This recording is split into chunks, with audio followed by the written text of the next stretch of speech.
plusieurs personnes à qui Dieu ne révélera pas sa volonté. Cinquième type de cœur, c'est un cœur qui ne cherche pas sa volonté.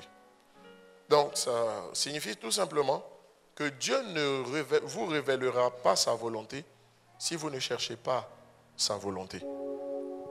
En d'autres termes, Dieu ne révèle pas sa volonté à ceux qui ne cherchent pas sa volonté. Et croyez-moi, plusieurs personnes qui ne se donnent pas le temps de chercher la volonté de Dieu pour deux raisons. La première raison, parce qu'ils commettent l'erreur fatale que beaucoup, la plupart, l'écrasante majorité des chrétiens commettent. Il s'agit de quoi? Il s'agit de mettre vos désirs avant les désirs de Dieu. Il s'agit de mettre vos besoins avant les besoins de Dieu. C'est de là que provient le principal problème de la chrétienté de ce 21e siècle. Deuxième raison pour laquelle plusieurs se retrouvent à ne pas chercher la volonté de Dieu, comme s'ils ignoraient que la volonté de Dieu est capitale pour garantir pas juste le succès, mais la réussite.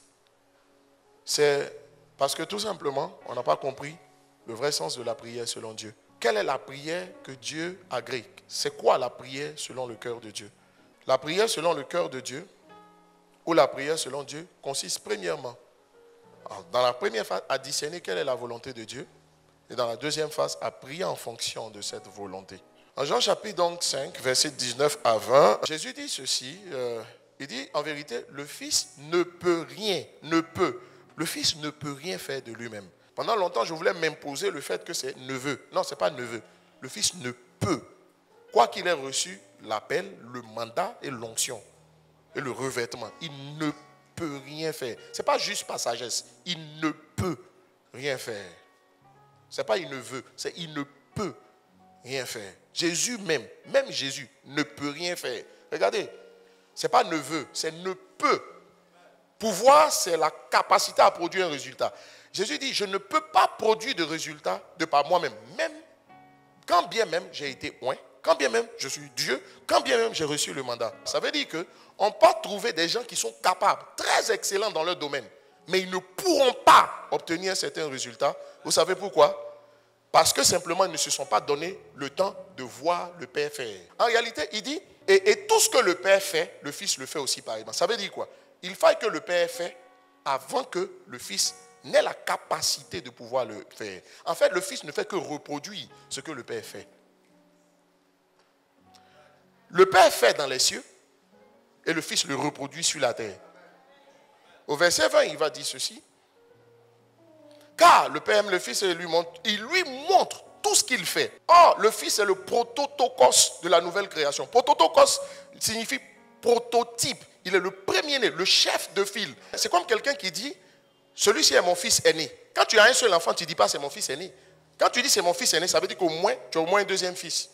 Donc ça veut dire qu'après Jésus, il y a une autre race d'individus de la même nature que Jésus avait et pour qui tout ce que Dieu fait pour Jésus, il le fait pareillement pour ceux-là aussi. Donc ça veut dire que logiquement, tout ce que Dieu fait, il commence par nous le montrer d'abord. Tu ne peux pas tant que Dieu ne t'a pas montré. Il n'y a pas à te concentrer pour le faire. Tu ne peux pas. Même si tu es loin dans le domaine, tu ne peux pas. Ce n'est pas veut pas. Quand on dit vouloir, c'est comme si c'est toi qui voulais. Ça dépendait de toi. Tu ne peux pas. On dit tout ce que Dieu fait, tout ce que le Père fait, et il lui montre tout ce qu'il fait. Et il lui montrera quoi? Des œuvres plus grandes. Ça veut dire que la gloire que vous contemplez, c'est celle-là que vous manifestez en plus grand. C'est pourquoi il dit de plus grande. Ça veut dire quoi? Le Fils voit le Père faire.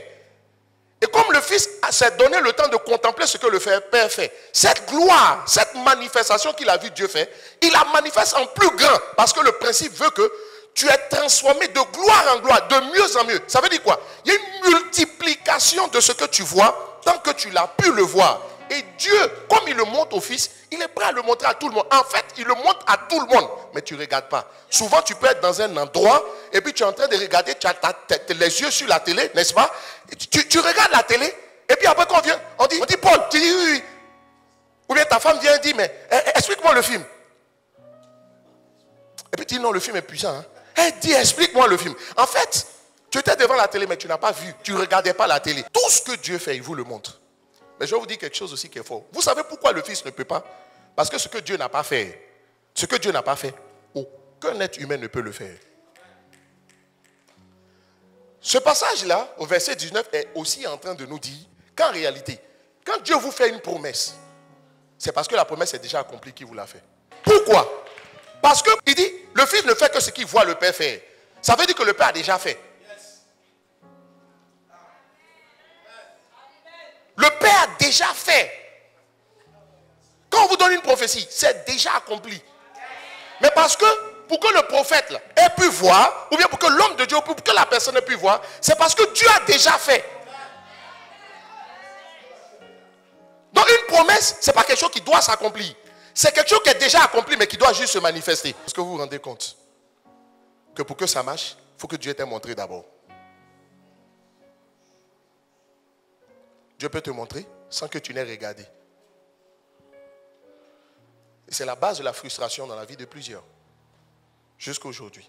Et lorsque vous voyez Jésus qui allait de lieu en lieu, guérissant les malades, chassant les démons, il dit l'Esprit de Dieu est sur mon cœur, il m'a oint pour annoncer une année de grâce, pour annoncer la bonne nouvelle aux pauvres.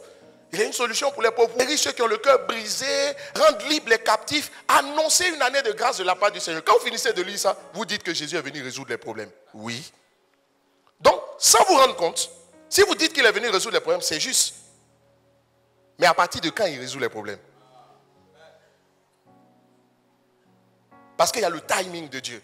Lisons Matthieu chapitre 6, à partir du verset 10 au verset 11. Il dit, que ton règne vienne, que ta volonté soit faite sur terre comme elle est faite au ciel. C'est maintenant au verset 11, il dit, donne-nous. Donne-nous notre pain quotidien. Le pain quotidien, la traduction de l'expression du grec au français, ça veut dire tout ce qui est nécessaire à la vie. Donc, donne-nous la délivrance qui est nécessaire pour notre bénédiction. Si tu n'es pas délivré, tu ne seras pas béni. Donne-nous la santé qui permet de vaquer à nos activités. C'est tout ça le pain quotidien. Il faut voir la nourriture qu'on mange. C'est tout ce qui est nécessaire. Tout ce qui est nécessaire à la vie. Tout ce qui est nécessaire au quotidien. Donc, il y a l'argent aussi dans le pain quotidien. Mais regardez un peu la chronologie des faits. Il y a d'abord au verset 10, que ton règne vienne. Et ensuite, que ta volonté soit faite. Avant, donne-nous. Ce que Satan a fait. Il nous a amené à dire, je refais cette prière, donnez-moi le verset 9. Voici comment vous devez prier.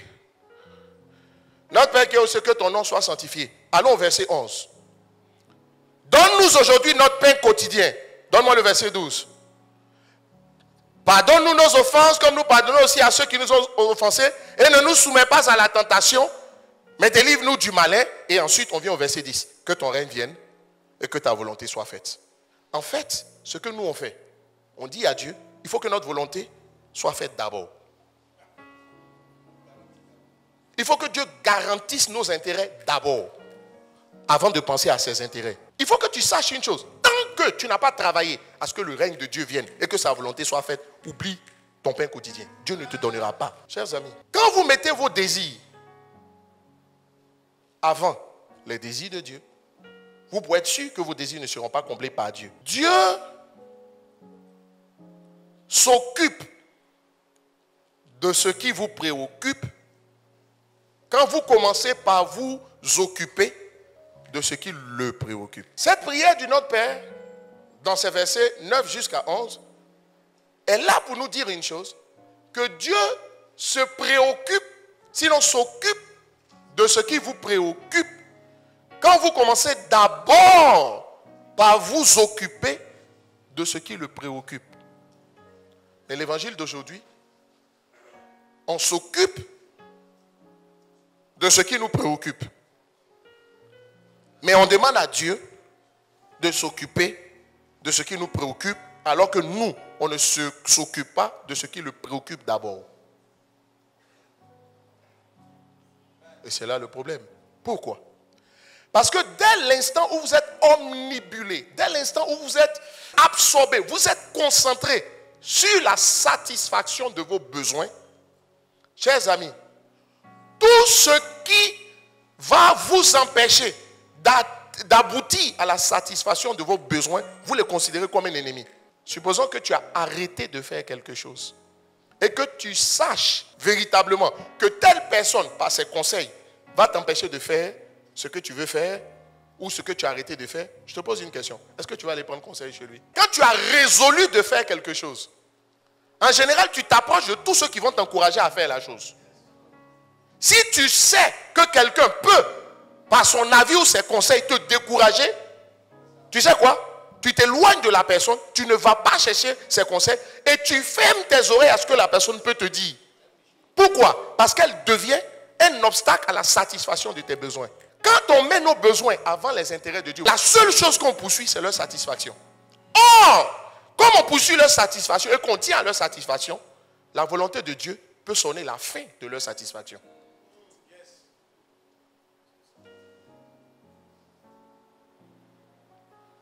Certains préfèrent ne même pas interroger Dieu. Parce qu'ils savent que dans la poursuite de la satisfaction de leur désir, la volonté de Dieu peut sonner la fin de leur rêve. Donc, vaut mieux fermer un peu les oreilles et puis après on se gère. C'est qu'ils font. Ils ne laissent pas Dieu leur dire où on s'en va. Mais ils s'en vont et puis disent Dieu, allons-y. Vous savez pourquoi plusieurs ne cherchent pas la volonté de Dieu? Parce qu'ils sont conduits par la satisfaction de leurs besoins. Et quand ils regardent la satisfaction de leurs besoins, ils ne sont pas sûrs que Dieu va leur dire, vas-y. Donc ils veulent profiter quand même, un peu seulement. Là, si Dieu doit parler après, au moins ils ont profité. Et c'est ça le piège. Parce que la grâce de Dieu ne vous accompagnera pas. Là où la parole de Dieu ne vous a pas conduit. Et ça, il faut le comprendre. Je veux le rappeler. Si tu t'occupes de ce qui préoccupe Dieu, alors Dieu s'occupera de ce qui te préoccupe. Mais si tu ne t'occupes pas d'abord de ce qui préoccupe Dieu et que tu t'occupes de ce qui te préoccupe, tu peux être sûr que Dieu ne s'occupera pas de ce qui te préoccupe. C'est le cas de Akab, 1 Roi chapitre 22, verset 8. Le roi d'Israël dit à ses serviteurs, savez-vous que Ramoth en Galade est à nous? Et nous ne nous inquiétons pas d'aller le reprendre des mains du roi de Syrien. Il pose la question. Alors il s'adresse à Josaphat, roi de Juda, et lui dit, veux-tu venir avec moi attaquer Ramoth en Galade? Josaphat répondit au roi d'Israël, nous irons, moi comme ton peuple, mon peuple comme ton peuple. Verset 5. Puis Josaphat dit au roi d'Israël, consulte maintenant, je te prie, la parole de l'Éternel. Qu'est-ce qu'Akab disait? Akab dit, Ramoth en Galade nous appartient. Si un ennemi est venu prendre ce qui nous appartient, la chose logique qui s'impose, c'est qu'on aille récupérer ce qui est à nous. Josaphat dit, oui, c'est vrai, c'est très logique, c'est vrai. Mais ça n'exclut pas quand même qu'on doit consulter Dieu. Si Ramoth en Galade est pour moi et que quelqu'un est venu prendre, je m'en vais récupérer. Non, Dieu dit non. Akab dit, en fait, Josaphat dit, il n'y a pas de problème. Mais ça ne nous coûte rien de consulter d'abord Dieu avant d'y aller. Et ça ne te coûte rien de te donner le temps de consulter Dieu. Ça veut dire quoi? Akab n'était pas préoccupé par chercher la volonté de Dieu. Lui, il ne voulait pas chercher la volonté de Dieu. Mais vous remarquerez que Dieu aussi ne lui a pas révélé sa volonté. Je vous explique. Les prophètes qui sont venus, 400 prophètes. On dit, oh monte, tu remporteras, tu gagneras. Vous savez, quand quelqu'un dans son cœur n'est pas préoccupé par chercher la volonté de Dieu, Dieu ne lui révélera pas la volonté parce que c'était un mensonge. Maintenant, à côté de Akab, il y avait Josaphat qui lui a dit, même si ça semble évident, logique et normal, consultons quand même Dieu. Vous savez pourquoi il faut consulter quand même Dieu? Ça ne veut pas dire que Dieu voulait qu'il laisse. Mais la volonté de Dieu, c'est qu'est-ce que vous devez faire et dans quelle saison. C'est lequel saison là qui échappe à plusieurs. Il y a qu'est-ce que vous devez faire, mais ce n'est pas suffisant. Pour parler de la volonté de Dieu, il y a la saison. Ma prière pour toi, c'est que tu sois un fils d'Issachar. La Bible dit qu'il savait discerner les saisons en Israël. Il faisait chaque chose en leur temps. Parce qu'en réalité, quand tu demandes la volonté de Dieu, tu penses à tes intérêts, honnêtement. Dieu te dit, non, petit, on s'occupe de pour moi d'abord. Avant que moi, je ne me préoccupe de pour toi. Toi, occupe. Moi, je me préoccupe. Souvenez-vous que les prières que Dieu exauce, c'est celles qui sont conformes à sa volonté. Jean chapitre 16, verset 24. Jésus dit, jusqu'à présent, vous ne m'avez rien demandé en mon nom. Il dit, demandez, vous recevrez. Avant, je croyais que quand tu demandes, tu reçois. Non. Quand tu demandes, tu reçois. Si et seulement si tu demandes au nom de Jésus. Mais quelqu'un dit c'est au nom de Jésus. Toujours on prie, on dit au nom de Jésus. Oh mon frère, c'est plus profond que ça. Le plus important, c'est que tu comprennes la notion du au nom de Jésus. Il dit, il y a une seule chose qui peut rendre ta joie parfaite. Si tu demandes au nom de Jésus. Il y a des moments où tu auras des joies, mais ce sont des joies incomplètes. Et un passage qui lui est semblable en Jean chapitre 15, verset 7. Il dit, si vous demeurez en moi, que mes paroles demeurent en vous, demandez ce que vous voudrez, cela vous sera accordé. Si mes paroles demeurent en vous. Il n'a pas dit si ma parole. Donc il ne parle pas de la Bible. La Bible dit la révélation, pas de ta parole, c'est de tes paroles. Ça veut dire qu'il n'est plus question du logos, mais il est question du réma. Il n'est plus question de la parole écrite, il est question de la parole parlée. Il est question de ce que tu as reçu de Dieu. Mes paroles. La Bible est toujours appelée au singulier. On dit les Écritures, mais on ne dit pas les paroles. On dit la parole. Quand on dit la parole, il est question du logos. Ça, c'est la parole. Regardez, il dit, ma parole ne retourne pas à moi. Il ne dit pas, mes paroles ne retournent pas à moi sans avoir accompli ce pourquoi elles sont venues. Ma parole ne retourne pas à moi sans avoir accompli ce pourquoi elle a été apportée. Quand chaque fois dans la Bible que vous voyez la parole qui est au pluriel, il faut savoir qu'il n'est pas question du logos, mais il est question du rhéma. Jésus dit, si quelqu'un demeure, si ces paroles demeurent en nous, il faut être sûr d'une chose, tout ce que tu demandes, tu l'obtiendras. Qu'est-ce que tu as reçu? En fait, chaque fois que dans la Bible, il est question de demander, c'est attaché à ce que tu as reçu. Vous savez ce que ça signifie demander au nom de Jésus? Ça ne signifie pas simplement, quand on finit de prier, et puis on ajoute au nom de Jésus. Et puis on dit Amen. C'est plus profond. Viens un peu.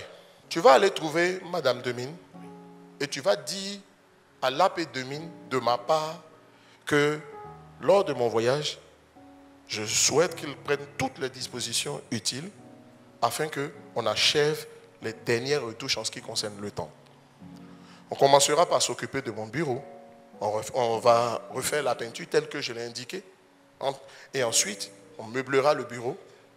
Au plus tard, le 15. Et puis ensuite, on achèvera la peinture du milieu. N'allez pas toucher les portes avant d'avoir fini mon bureau. Tu as compris? Oui, papa. Va dire à Madame Demine. Bonjour, Père Demine. Le Père me charge de t'informer qu'après son départ, nous avons une mission. Elle consiste en ceci. Nous devons travailler à achever le temple, en commençant d'abord par finaliser les travaux de son bureau. Surtout pas toucher aux portes. Surtout aussi veiller à faire en sorte que la peinture aussi soit finalisée. Finaliser les derniers travaux en ce qui concerne le temple dans son ensemble. Amen. Quand il commençait à parler, qu'est-ce qu'il a dit? Le Père m'envoie te dire. Il a été quoi pour moi? Un porte-parole. Il a parlé à Madame Demine en mon nom. Donc la demande qu'il a adressée à Madame Demine, c'est en mon nom. Ce n'est pas en son nom. Pourtant, c'est lui qui a parlé. Mais tout ce qu'il a exprimé, ça ne vient pas de lui. Supposons qu'il allait trouver Madame Demine et puis il ne dit pas lui, sans dire que je t'ai envoyé. Dis-lui. Alors, donc tu vois. Et Madame Demine est bien consciente que c'est moi qui suis ton patron. Et que toi, tu es mon fils, tu es mon émissaire. Vas-y. Alors, je te confie quelque chose à faire rapidement là. Trouve 2 personnes, nettoie bien le temple et puis bon, fais en sorte que personne n'y entre. Madame Demine, la première des choses que tu lui demandes, c'est quoi? De quel droit? De quel droit? Mais de quel droit c'est dit? C'est le pasteur qui dit ou bien c'est toi qui dis? Bon, je sais que tu vas faire. Je suis son fils. Non, mais est-ce que c'est le pasteur qui t'a dit ou bien c'est toi qui as pris l'initiative? Je suis en train de vous dire quoi? Je suis en train de simplement dire que quand quelqu'un demande en moi mon nom, quand il a demandé en mon nom, vous savez ce qui s'est passé? Il ne s'est pas exprimé de lui-même. Il n'a fait qu'exprimer ce que moi je lui ai dit. En réalité, c'est ma volonté à moi. Et non sa volonté à lui, qu'il allait traduire à Madame Demine. Considère simplement que moi je suis le fils. Que Madame Demine est le père. Et que lui, il est le chrétien qui prie.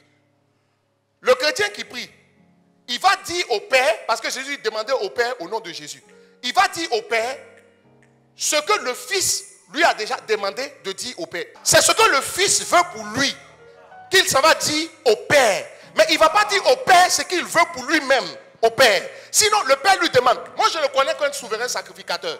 Lorsque je regarde, qui je vois? C'est Jésus, je vois. Parce que Jésus-Christ de Nazareth est le souverain sacrificateur de la foi que nous professons ou que nous confessons. Confesser ou professer, ça veut dire parler. Quand nous on parle, Dieu veut voir, le Père veut voir le souverain sacrificateur qu'il a établi dans ce qu'on dit. Or, ce souverain sacrificateur, c'est Jésus. Et Jésus, c'est ce qu'il a prévu pour toi. Et en réalité, ce que Jésus a prévu pour toi, Jean 5, verset 19 à 20, c'est ce qui d'abord, il a vu le Père faire. Et comme il a vu le Père faire, il t'appelle et puis te dit, voici ce que j'ai vu le faire, Père, pour toi. Et il ne fait que dire au Père ce que le Père a montré à Jésus. Donc, en réalité, il est en train de dire au Père rien d'autre que ce que le Père lui-même lui a montré. Ça veut dire que lorsqu'on demande au nom de Jésus, ça signifie tout simplement, commencer par discerner qu'est-ce que Jésus veut pour nous et aller dire au Père ce que Jésus nous a montré que le Père a déjà fait. Vous avez lu que la Bible dit, fais de l'Éternel tes délices et il te donnera quoi? Ce que ton cœur désire. Or, faire de l'Éternel tes délices, c'est s'approprier la volonté de Dieu, s'approprier les plans de Dieu pour ta vie. Quand tu t'appropries les plans que Dieu lui-même a prévus pour ta vie et que tu communiques ces plans au Seigneur parce que tu les as su de Jésus et que Jésus te les a montrés, tu peux être sûr d'une chose. Chers amis, est-ce que vous prenez le temps de demander à Dieu où tu me conduis? Qu'est-ce que le Père t'a dit qu'il va faire? C'est de ça qu'il est garant. Vous savez, c'est quoi on appelle les besoins de Dieu pour vous? Ce que Dieu vous a montré. Pour vous. Qu'il a prévu de faire. C'est ça vos besoins. Ce n'est pas ce que vous avez senti ou bien que vous avez jugé bon d'avoir. Chers amis, demandez au Père, au nom de Jésus, c'est de dire à Jésus, au Seigneur, quels sont tes projets pour moi? Dans quel sens tu me conduis? La Bible dit, en Philippiens chapitre 4, verset 19, et mon Dieu pourvoira à tous vos besoins, selon sa richesse, d'autres versions disent sa grande richesse, selon sa richesse, ça traduit l'expression en grec qui signifie abondamment. Donc Dieu pourvoira abondamment à vos besoins. Mais avec ici, ça veut dire quoi? À condition que ça serve à la gloire de Jésus-Christ. Il n'a pas dit mon Dieu pourvoira à vos désirs. Et aucun verset. À part faire de l'Éternel tes délices et il te donnera ce que ton cœur désire. Mais ce que ton cœur désire, c'est ce que Dieu veut, puisque tu as fait de lui tes délices, tu as approprié sa volonté. Je suis en train de dire quoi? C'est la recherche et la poursuite de vos désirs qui font que vous êtes frustrés. Jacques chapitre 4, au verset 3 jusqu'au verset 4, il dit ceci. Vous demandez, vous ne recevez pas, parce que vous demandez mal, dans le but de satisfaire vos passions. Le regret traduit en français par passion signifie vos désirs mauvais. Quand on dit mauvais, ça ne veut pas dire que c'est un péché. Ce qui est mauvais, c'est ce qui n'est pas bon. Or, quand on parle de la volonté de Dieu, on dit ce qui est bon, agréable, parfait. Donc le bon ici représente la volonté de Dieu. Donc autrement dit, vous demandez, vous ne recevez pas, parce que vous demandez mal dans le but de satisfaire des désirs qui ne sont pas conformes à la volonté de Dieu. Dieu n'a jamais prévu, selon Philippiens chapitre 4, verset 19, de s'occuper de vos désirs. Non. Dans la parole de Dieu, quand deux mots sont synonymes, ils sont traduits par le même mot grec ou hébreu. Désir et besoin sont synonymes en français, mais pas dans le grec ni l'hébreu. Parce qu'en réalité, un désir, c'est ce que le cœur de l'homme veut pour lui. Et un besoin, c'est ce que le cœur de Dieu veut pour un homme. Tu voulais la voiture, tu as eu la voiture, tu es malheureux. En fait, tu n'es pas plus heureux qu'avant. Mais vous savez quoi? Parce qu'il y a une seule chose qui rend votre joie parfaite. C'est votre besoin, c'est-à-dire les désirs de Dieu pour vous. Quand les désirs de Dieu pour vous sont satisfaits, je peux vous assurer, votre cœur est profondément heureux. Avant de prier, vous demandez à Dieu. Première phase, discernez d'abord la volonté de Dieu. Et ensuite, quand la volonté de Dieu est connue, vous parlez à Dieu en toute assurance. Parce que vous savez que c'est conforme au plan. Tout ce que vous voulez faire, allez porter tout ça devant le trône de Dieu. Ça dit, pose la question, quel intérêt même pour moi avoir une voiture? Il va dire non parce que je marche trop. Or, quand tu prends la voiture, c'est pour aller la garer au travail jusqu'au soir. Quand tu viens reprendre pour rentrer, toi-même, tu es quelqu'un qui ne sort pas.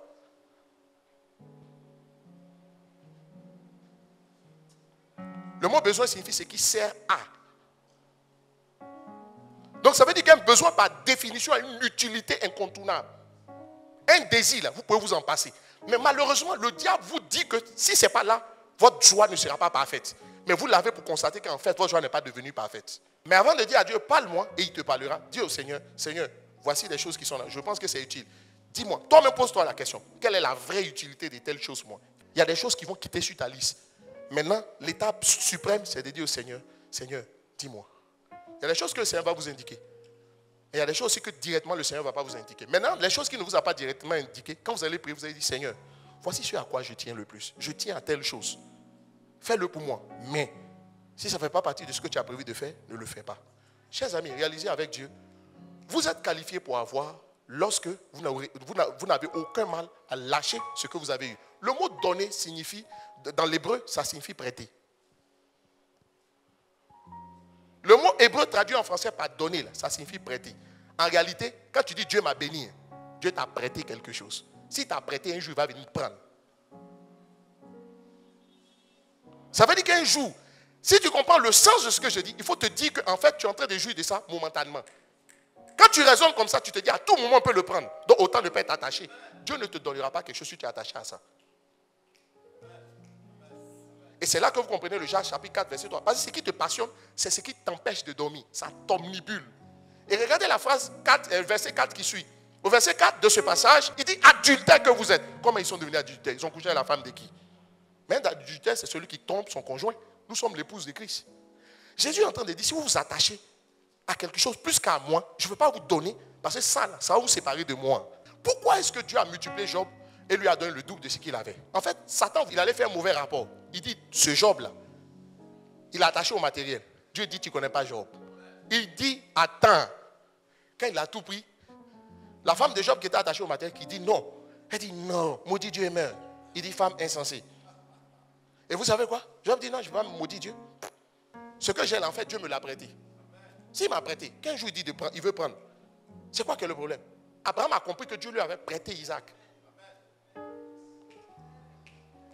Quand on dit Dieu m'a béni, là, ça veut dire Dieu t'a prêté quelque chose. Quand il dit Dieu m'a donné une voiture, ça veut dire Dieu t'a prêté une voiture. Comme on t'a prêté, il faut t'attacher à ça. S'il voit que tu es attaché, un jour il va venir dire donne ma chose. Frère, la Bible dit j'ai combattu le bon combat. Ça veut dire qu'il y a des faux combats. Ça veut dire que toute ta vie, si tu ne fais pas attention, tu peux combattre des faux combats. Il est faux à cause de quoi? Ce n'est pas le combat que Dieu veut que tu mènes. Ce n'est pas la poursuite que Dieu veut que tu aies. S'il dit, si la seule chose qui rend notre joie parfaite, c'est le besoin, c'est nos besoins, c'est-à-dire le désir de Dieu pour nous, ça veut dire tout désir que tu as pour toi, ça va rendre ta tristesse parfaite. Quand tu vois que l'année est terminée, là où on est, puis tu es triste, il faut aller chercher. Dieu est en train de te dire que tu as poursuivi des désirs au lieu de rechercher ses besoins pour toi. Si ces désirs rendent ta joie parfaite, ça veut dire que tes désirs à toi vont rendre ta tristesse parfaite. La chose que je désire pour toi, plus que tout, c'est que tu ne te fatigues pas pour rien. Il ne faut pas que tu sois frustré, ce n'est pas utile. Regarde, il suffit juste de te donner un peu de temps pour regarder ce que le Père a fait. Et maintenant, pour voir souvent, c'est juste ta connexion au Saint-Esprit. C'est pourquoi on est obligé de te montrer comment on voit.